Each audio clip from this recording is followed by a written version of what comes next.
Mena-Watch, der unabhängige Nahost-Thinktank. Welcome to a new episode of MENA Talk. My name is Jasmin Arémi. I'm a Mena-Watch editor, and today we'll discuss AfD anti-Semitism. The party repeatedly attempts to portray itself publicly as pro-Israel and pro-Jewish, striving to maintain that image. Numerous examples actually demonstrate quite the opposite, and my guest today is Stefan Dietl. And in his current book, Stefan has dealt with exactly that. He examines the AfD's anti-Semitic patterns and ideologies, their effectiveness, and why they form a central core element of the party. It is truly wonderful to have you with us, Mr. Dietl. My pleasure.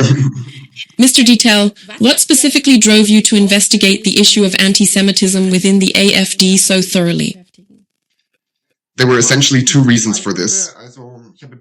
I began to delve into this topic because I perceived that almost no one else was really addressing it at the time, and I recognized a significant need to investigate it further. Well, a few years back, I realized that in the reporting concerning the AfD, anti-Semitism barely seemed to be an issue. There's been a lot of discussion about the racism within the AfD. Then sometimes the AfD's economic policy was also discussed. But what hardly played a role or was barely mentioned were the anti-Semitic resentments that were being widely spread. That was one of the reasons I decided to delve into it, and then also to give lectures on it and to write several articles about it as well. And I honestly assumed that this particular topic would surely be picked up by others as well. However, that wasn't really the case. On the contrary, I just noticed that the perception, or rather the attributions concerning the AfD, were more along the lines that people had, in part, adopted the AfD's self-portrayal as a guarantor of Jewish life. And for me, that was one of the fundamental reasons I felt compelled to address the AfD and the anti-Semitism prevalent within its ranks. And then, undeniably, the events of October 7th spurred me to delve even more deeply into this particular subject matter, ultimately leading to the firm decision to release this specific book. Given the surge in anti-Semitism, considering the resurgence of anti-Semitism within the political landscape, it became crucial to investigate how does the AfD fit into all of this.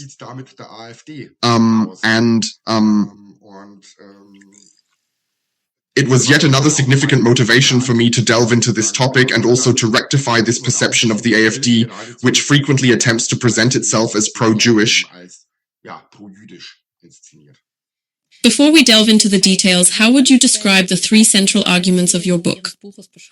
Well, the three central theses are, for one, I would say that anti-Semitism within the AfD is by no means a marginal phenomenon, but rather plays a central, pivotal role within the party itself. That's the first thing. The second would be the observation that the AfD's portrayal of itself as a guarantor of Jewish life, and especially as a friend of Israel, is above all exactly what it is. Nothing more than a stage performance. That would be the second thesis. And the third? The book is not called Anti-Semitism in the AfD for nothing, and not Anti-Semitism in the AfD. So it also delves into the overall societal anti-Semitism prevalent in society. And I believe that is the third thesis that is made very, very clear in the book.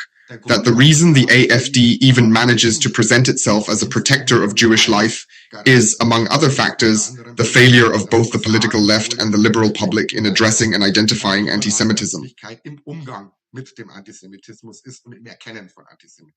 So, how exactly does AfD-specific anti-Semitism stand apart from other manifestations of right-wing ideology? I wouldn't necessarily claim that the anti-Semitism present within the AfD is entirely unique. On the contrary, I would assert that a great many forms of anti-Semitism encountered within the AfD are indeed also prevalent in other factions of the extreme right, but crucially, they are not exclusively confined to those groups. In the book, I describe, among other things, conspiracy ideological anti-Semitism, historical revisionist anti-Semitism, secondary anti-Semitism, Israel-related anti-Semitism, and I believe all including Christian anti-Semitism.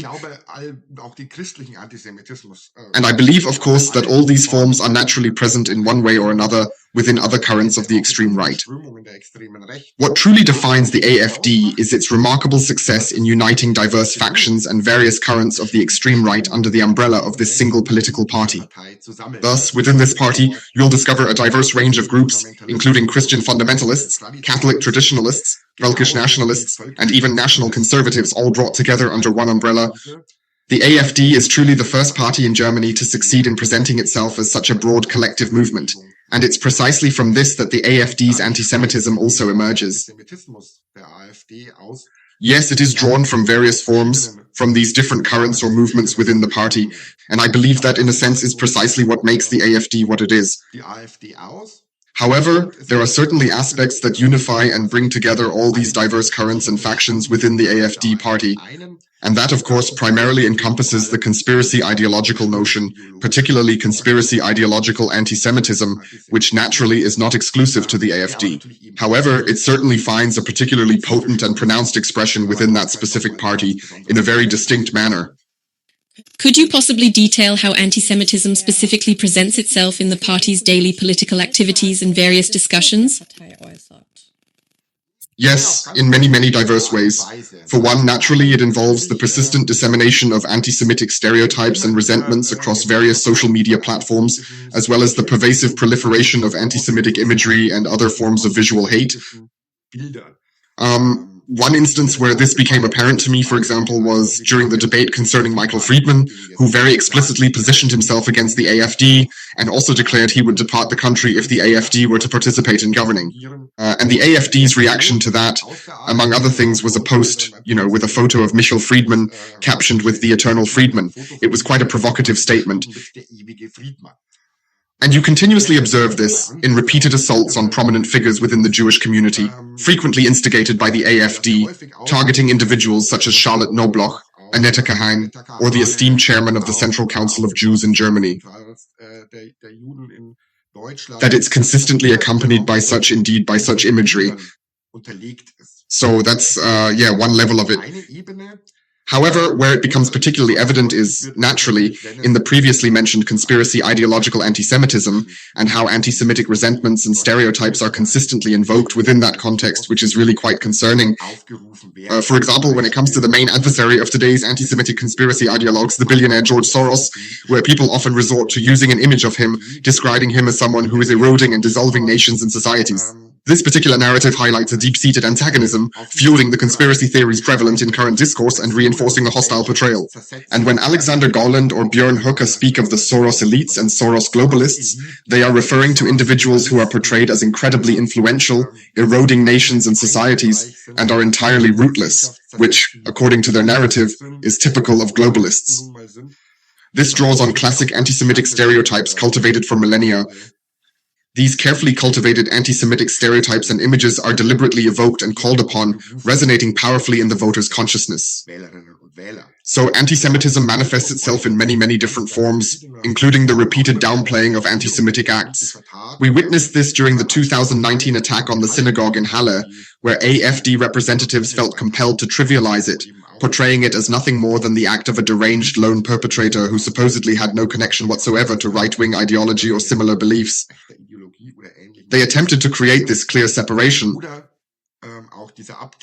for instance, also coming from the AfD regarding the attack in Halle, where the discourse revolved around, yes, but while we're all discussing this Halle attack, 2 Germans also tragically lost their lives. A clear distinction is made between Jewish citizens and German citizens, as though Jews are simply Jews, not truly Germans, but rather something entirely unique or distinct. This perception is truly unsettling, suggesting a deep-seated othering that separates them from the broader German identity. Well, yes, it manifests itself across many, many different levels within the AfD party and frequently comes out into the open for all to see. Of course, this also includes the numerous scandals and prominent individual cases that inevitably arise, which is always quite fascinating to observe. They always claim these are isolated incidents. However, a plural already makes it difficult if it's supposed to be just one case, but we all remember Wolfgang Gedeon. He was the most prominent example. However, he is certainly not the sole offender. Particularly within local and state politics, these types of outrageous incidents are continually recurring, especially prominent across social media platforms. And, As a final point, it's worth noting that many individuals who were embroiled in past anti-Semitism scandals have indeed found a fresh political home within the AfD. The most famous instance is likely Martin Hohmann, who in 2003 was compelled to depart from the CDU parliamentary group, subsequently expelled from the CDU itself, only to discover a fresh political haven within the AfD by 2015 and was thereafter re-elected to the Bundestag under the AfD banner. You just described it. The AfD likes to position these as isolated incidents. But how widespread are these positions actually within the party's ranks? Well, sometimes I've had many book presentations, and at times there were AfD representatives in the audience. They'd always remark, yes, what you're saying is all true, but these are merely isolated cases. I then like to emphasize that my book contains well over 300 footnotes, suggesting that's a considerable number of isolated incidents. So it really manifests in quite varied forms. I believe what's truly vital to acknowledge is firstly that this is something inherently embedded within the AfD's own political ideology. The AfD's policy is primarily one that constitutes a fight against modernity, against everything that this modernity produces, so to speak, but above all, of course, against emancipation, against self-determination, against sexual freedom. And for all these things, sinister, shadowy forces are made out to be responsible for them. And this fight against modern images also forms the basis for, yes, above all, conspiracy ideological anti-Semitism within the AfD. And it's something that brings together the various factions within the AfD who are not always in agreement, you know, such as the economic liberals, the radical free market advocates, the national conservatives, and the Völkisch nationalists. There are many differences there, and of course something is needed to unite this party. And one of the crucial things that truly binds this party together happens to be these very same conspiracy-driven anti-Semitic beliefs and concepts. Thus, anti-Semitism holds a very, very prominent position within the party, precisely because it acts as a unifying element among these various conspiratorial ideas. This notably includes, for instance, the concept of the Great Replacement, suggesting that sinister forces are deliberately orchestrating an Islamic invasion of Europe. That is actually considered common sense among the AfD members. And of course, the question is always, who is behind these sinister forces? So who exactly desires this invasion? It's fascinating how, despite everything, they continuously revert to those classic anti-Semitic stereotypes. They blame George Soros, or the NWO, the New World Order, for secretly orchestrating and infiltrating absolutely everything. So its significance is great, and its significance is also very great and important in a second matter, namely in the question of historical revisionism, which plays a very, very big role in the party. From the smallest local chapter all the way up to the federal leadership, it is a central and fundamental concern for the AfD to entirely whitewash German history, to cleanse it of any responsibility for the mass murder of millions of European Jews. And in that context, of course, indeed, the relativization of the Shoah plays an absolutely central role. The AfD also quite enjoys promoting itself by proudly noting that it has Jewish members within its own ranks, just as plenty of Jewish individuals do indeed vote for the AfD. How much truth actually lies within that claim? There are certainly Jewish individuals who vote for the AfD, and they do have a number of members, just like many other parties. So there are... I believe it's also quite a staged attempt, because given the considerable number of Jews in Germany, it's probably not that uncommon to find some who vote for the AfD, so I wouldn't call it unusual. I was at a rally again yesterday where a so-called Jewish voice was advocating for a just peace, demonstrating right alongside Islamists, if you can believe it. Yes, those people will also exist. There will also be 24 of them, just as is the case with the Jews in the AfD. I think, at least in the German press, there was far too much emphasis placed on the founding of the Jews in the AfD group, which at its peak, let's say, was more than a dozen people, which really isn't. That's a lot, and they're really not known for much activity otherwise. Their sole significant act, or rather their main activity, occurs when prominent figures of Jewish life, such as Charlotte Knobloch, are attacked. For example, when Charlotte Knobloch vehemently criticized the Bavarian AfD within the state parliament, certain members, indeed nearly the entire faction, promptly exited the chamber.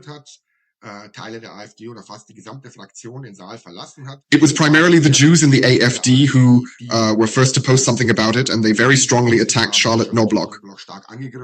And then, of course, this was widely shared by all the other AfD accounts, which enabled them to point to it and confidently assert, look, these are actually Jewish people themselves who are criticizing Charlotte Knobloch right here. Therefore, I believe the position of a large part of Jewish life in Germany is relatively clear on this issue.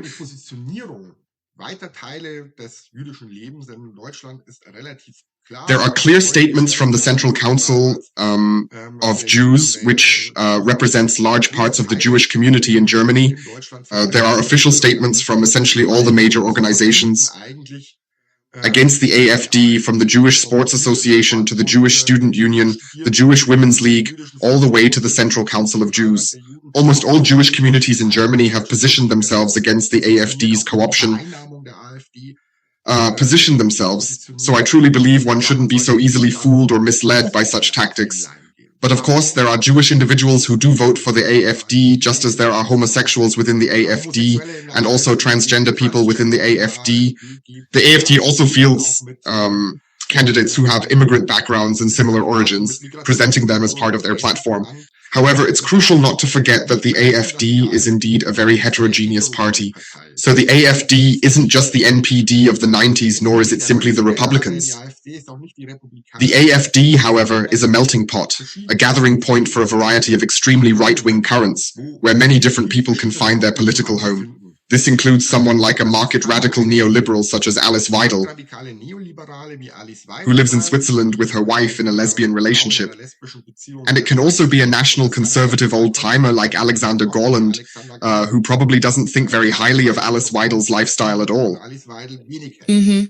Nevertheless, they still get along quite well in this party, and there are various interests explaining why people vote for the AfD. We must not oversimplify things in that regard either. And consequently, it stands to reason that some Jewish individuals might also find certain appeals within the AfD party. Not least because the AfD is quite successful in addressing something that is regrettably far too seldom discussed in the German public discourse, Islamic anti-Semitism. This constitutes a notable void in the broader public awareness into which the AfD intrudes, actively pursuing its agenda and engaging in provocative agitation. To what extent is anti-Semitism amplified or concealed through political communication and social media presence and strategies? I mean, you get the feeling the AfD is one of the parties with the widest reach, for example, on TikTok. Other parties in the German Bundestag, in this specific case, are certainly falling behind somewhat. Were you able to achieve any results in your study regarding this matter? Yes, the AfD relies heavily on social media. In fact, the AfD has a wider reach than all other parties represented in the Bundestag put together. And naturally, social media is especially suited for, or rather very strongly designed to convey, simplified representations of societal reality, but also precisely these sorts of, well, conspiratorial biological ideas to transmit. And it's quite fascinating how the AfD continually expresses itself on the topic of anti-Semitism in various forms and ways across different social media platforms. However, what's even more fascinating and crucial to observe is the way the AfD's followers respond to such statements and actions. So when the AfD, for instance, on Holocaust Remembrance Day, which is on the 27th of January, on January 27th, issues a remarkably empathetic statement defending Jewish life, it then becomes incredibly fascinating to examine the comments made by their constituents underneath. They do not, in fact, share their party's tactic of concealment at all. And we have quite definitive studies showing just how prevalent anti-Semitic notions are within the AfD's voter base. And the AfD naturally does everything. The AfD truly does everything within its power to avoid being labeled as anti-Semitic. You won't typically encounter overtly anti-Semitic statements from the AfD, at least not in the vast majority of situations. They specifically want to avoid being seen as an anti-Semitic party. They position themselves accordingly every now and then, But precisely that is not necessarily noted by their electorate. However, simultaneously, anti-Semitic resentments and stereotypes are disseminated with particular intensity across social media platforms. For instance, there are these conspiracy theory notions about George Soros ruling the world, as well as caricatures depicting German politicians as puppets dangling from George Soros's hands. Most often, these are female politicians, which further reinforces this image, so to speak, of the Jewish seducer, making it all the more explicit and noticeable. So precisely this happens significantly through social media, of course, and there's also a disinhibition as seen in countless areas, not just with anti-Semitism, regarding the disinhibiting effects these platforms have. The AfD wants to be, so to speak, the friend of the Jews and always presents itself that way, as we've just described a little. Does this self-portrayal align with the findings presented in your book? No, this self-portrayal doesn't fit my book's findings. That certainly isn't the case. Quite the opposite, in fact. I believe it can be demonstrated very, very clearly that this is predominantly about a theatrical production. Especially when considering the timing and manner in which the AfD discusses anti-Semitism. The AfD almost exclusively addresses the topic of anti-Semitism only when it can be directly connected to migration and the influx of refugees. It repeatedly talks about migrant anti-Semitism, about an imported anti-Semitism, you see. But anti-Semitism in the majority population barely matters to the AfD. Quite the opposite, in fact, particularly when it comes to downplaying Nazi atrocities, or when discussing conspiratorial biological notions about who truly orchestrates wars and global crises. Then the AfD really has no problem whatsoever with anti-Semitic notions. Furthermore, it's quite evident that, contrary to public perception, the AfD seldom genuinely addresses the problem of political Islam as a significant concern. I believe it's often a misconception that one falls victim to. The AfD almost always talks about migrant, imported anti-Semitism, and very rarely actually expresses well-founded criticism of political Islam. On the contrary, there are, especially in the ethno-nationalist wing of the AfD, numerous ideological overlaps with Islamic fundamentalists, right? The rejection of the West, the rejection of liberalism, the view on women, and so on and so forth. That always becomes quite apparent, sometimes indeed with rather envious glances, especially from the ethno-nationalist wing of the AfD, specifically directed towards Islam. Thus, over there, women still understand their place. Over there, they continue to fight against liberalism and modernity. Take Björn Höcke, for instance, and also his surrounding circle, like Götz Kubitschek and his think tank. The recurring theme among them is precisely that Islam is not their enemy. The AfD is fundamentally not an anti-Islamic party. And you can also observe this, by the way, we might delve into this further later on, but you can certainly notice it with the international connections that the AfD maintains, particularly with the Islamist regime in Iran. This shows clearly, once again, the AfD has no problem with political Islam, as long as political Islam stays where the AfD thinks it belongs. If people suffer under it over there, they have no problem with that at all. The AfD is primarily a racist party. Their problem is that foreigners, whether an Iraqi Christian, a Syrian atheist, or an Iranian Muslim, will all suffer equally under the AfD's ideals, including their racist, exclusionary visions for deportation. Their fundamental issue is with anyone they deem as a foreigner. The AfD doesn't really draw a significant distinction there. Yet, it still manages to portray itself as the only one. Fighting Islamism, so to speak, and also identifying this specific form of anti-Semitism. And that, of course, presents a very, very significant problem because, firstly, it doesn't do that, and secondly, it's veiled under the guise of a migration discourse which then conveniently serves to absolve German society of any responsibility. So, when they talk about migrant anti-Semitism, it always implies, well, that really has nothing to do with us. This is coming at us from the outside, right? They'll point, for instance, to anti-Semitic demonstrations in Neukölln, but then you'd also realize that these individuals haven't just arrived in the country within the last 2 weeks. Rather, a significant portion of these people were born here, or at the very least they grew up here, attended school, participated in various clubs, specifically German clubs and so forth, within this German society where they were also socialized. And through this attempt to define it as migrant anti-Semitism, rather than addressing the actual problem of political Islam, they completely externalize the issue and effectively remove it from the realm of German society. Could you perhaps tell me a little more about the AfD's relationship with Iran?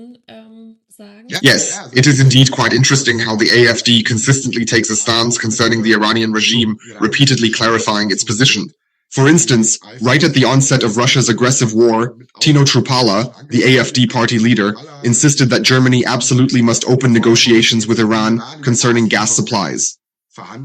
This was happening even as the protests in Iran, sparked by the murder of Gina Amini, were at their peak, and the regime was violently crushing them. At that very moment, Tino Trupala was demanding that we must negotiate with Iran on gas supplies. What was truly fascinating was a statement from Alexander Gorland. He was asked specifically about this and whether it wasn't more than appropriate, given the human rights violations in Iran.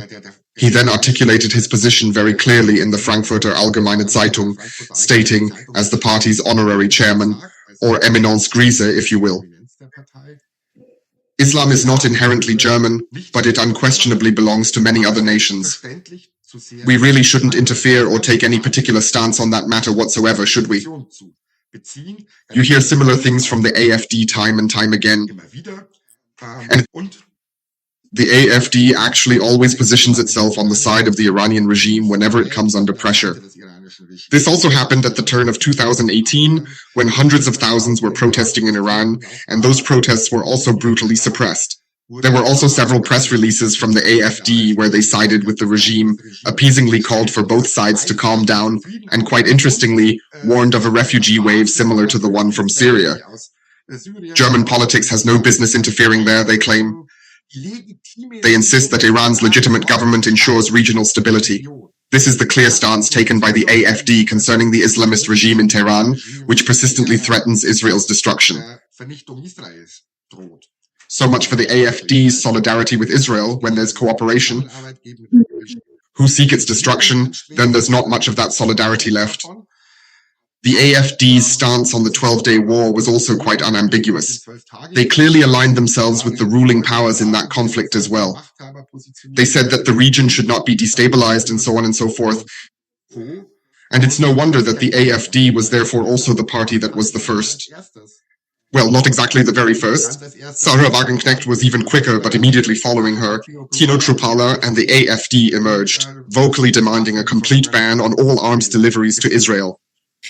Yes, a party full of contradictions. The AfD, you see, cultivates a kind of secondary form of anti-Semitism. It's an attitude that I often find comes to the surface, particularly during Holocaust Remembrance Days. It seems to invariably try to either reinterpret or even fight against the Holocaust, or more precisely, the very act of remembering it. Could you perhaps expand on that a little more, please? Yes, there's a really contradictory way the Shoah is being dealt with right now. You have the classic approach on one side. Still found in the AfD, the classic form of denial, a kind of relativization where they say, oh, that's just one crime among many, and we shouldn't always be thrown back to it and held responsible for it. Yes, one shouldn't focus on these dark 12 years of German history, but rather it's just as Alexander Gorland put it, a speck of bird poop in over 1,000 years of successful German history. That's one side of it. But the other crucial aspect, of course, is to proactively and assertively engage with this Holocaust Remembrance Day, for instance, and translate it into today's context with its own specific references. So to say, yes, precisely, and to stand against anti-Semitism today implies deportation and a tightening of asylum laws, because all the anti-Semites are supposedly coming from outside. So it's certainly possible to observe a variety of communication strategies being employed within the AfD, wouldn't you agree? But what does play a genuinely significant role is indeed this relativization, which is directly linked to the AfD's perception of history. However, it's not solely about their historical outlook, but also about how the AfD envisions Germany's future. This becomes particularly clear in speeches by Björn Höcke, for example. Only by being freed from the cult of guilt and its constraints can Germany reclaim its leadership role in the world, both economically and politically. So, one would first have to shed this burden, this immense responsibility for the systematic murder of millions of European Jews, in order to once again confidently assert itself on the global stage. So this cult of guilt, as it is portrayed by the overtly ethno-nationalist faction within the AfD, significantly weighs down Germany's complete foreign policy and its pursuit of national interests. And because of that, it must also be addressed and cleared up. So, this is a truly pivotal aspect within the AfD. There you can also observe how certain discourses are being revisited, discourses that, for instance, were present within the CDU back in the 1980s. Specifically those from the national conservative wing of the CDU, which has to some extent found its way and its voice within the AfD today. The issue of anti-Semitism, or more specifically the AfD's anti-Semitism, gets relatively little media coverage. You just mentioned that yourself. You too had harbored some hope that it would be given a little more attention. Why is this actually such an underrepresented topic, or why does it find its way into the media far too rarely? Well, I think on the one hand, it's due to the fact that in Germany, and I believe not only in Germany, but most noticeably here, there are still difficulties in even comprehending, recognizing, and naming anti-Semitism. This is a significant issue that needs to be addressed more effectively. If I can't recognize anti-Semitism or these conspiracy theories, these ciphers that the AfD also uses, like the Soros globalists and the Soros elites, if I cannot properly classify them and understand their implications, well then of course I cannot avoid naming the anti-Semitism that still persists in the German media's public discourse and beyond. Within broad segments of the political landscape, anti-Semitism is simply perceived as mere exclusion and discrimination specifically targeting Jewish people. Thus, there's no real understanding of what anti-Semitism truly is, that it's a pattern for interpreting and explaining the world, that anti-Semitism, particularly visible within the AfD, is used to account for all of society's negative aspects and all the negative manifestations of modernity, from communism through liberalism to feminism. The Jews are, so to speak, truly behind absolutely everything. If one fails to recognize this pattern of world interpretation and world explanation, and instead treats anti-Semitism as merely another form of exclusion, akin to queer hostility or racism, then naturally, one cannot effectively confront this phenomenon. One cannot even accurately identify it. And I believe that this is one of the most crucial reasons why anti-Semitism receives such minimal attention in the media and political examination of the AfD. It's because people simply don't grasp what anti-Semitism truly is. Incidentally, this is also reflected in legal proceedings. We frequently encounter situations where anti-Semitism is even debated in court, where it often becomes painfully apparent that the justice system lacks any real understanding of what it truly is. Then, attacks on synagogues, even paint attacks on synagogues, are frequently relabeled as merely criticism of Israel and simply a part of the ongoing Middle East conflict, if you will. Or, when it concerns legal proceedings against in other court proceedings, it's explained, for instance, that only individuals who positively reference the Shoah can truly be labeled anti-Semitic. So there's a restricted view of what anti-Semitism truly is. I believe this is one of the essential reasons why anti-Semitism isn't identified and addressed. And another crucial factor, naturally, is that the anti-Semitic resources and ideologies, also utilized by the AfD, are quite acceptable within large segments of society. Thus, the notion of a secretly operating elite that controls the world, this isn't an idea exclusively prevalent within the AfD, you know. Other anti-Semitic stereotypes are also still very much prevalent and widespread within society. And subsequently, these topics are naturally also addressed and deliberated by the AfD. What I find even more egregious than the insufficient media coverage of anti-Semitism within the AfD is that even among those who stand against the AfD, organizing rallies, writing flyers, doing very crucial work against the AfD, even within that context, anti-Semitism barely features in their consideration of the AfD. Thank you, Herr Dietl, for these insights into the party's anti-Semitism. You are currently still touring with your book, doing readings and giving lectures. We'd be delighted to link to your event dates, or more precisely, the link to your homepage, so those who are interested can perhaps drop by. And I sincerely thank you for your time today. It was truly wonderful to have you with us. Thank you for the invitation. I really enjoyed it.